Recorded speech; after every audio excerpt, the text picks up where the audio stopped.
Hi guys, nais ko sa inyong ipakita isa sa mga community ng parokya ng St. Patrick. Ito, Gugulina. Yan. Oh, meron siya nga guys ha. White sand. Pero kunti yung kanyang buhangin, pero puti siya guys. Okay. So diyan ay meron community, yung community ni St. John Calabria. Okay. Sa likod ko naman guys ay gusto ko ipakita sa inyo ang isa sa mga tulay dito. Okay.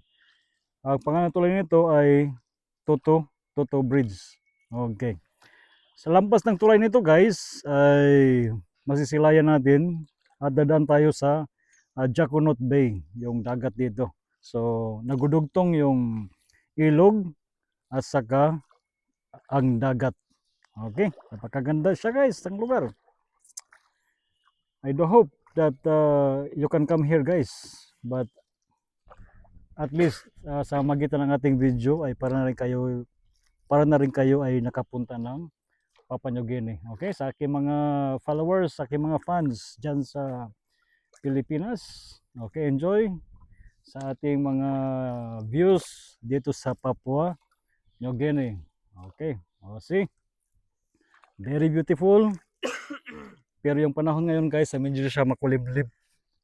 Kasi ayon sa mga tao dito, nasa ano kami, rainy season. No, rainy season.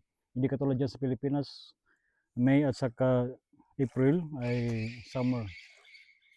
summertime.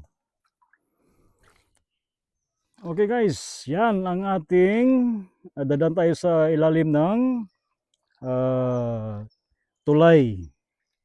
Ang tulay na ito ay Toto Bridge. Paglampas niyan ay dagat na siya guys. Then mga ilang minuto ay darating tayo sa parokya, no?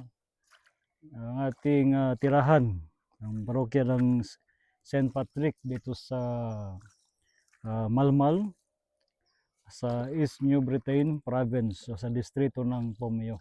Okay guys, so a blessed day to all of you and continue to enjoy my vlog here in Papua New Guinea. And there's somebody passing in the bridge.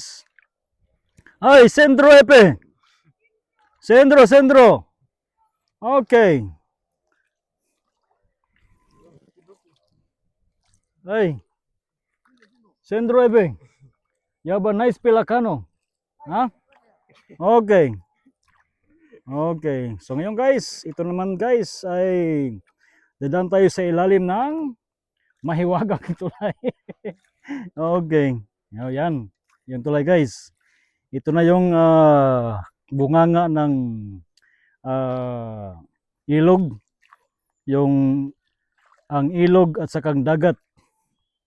Yan. Ito ay portion na siya guys ng dagat paglampas ng tulay na ito. Oh. Oh, very nice. Yan.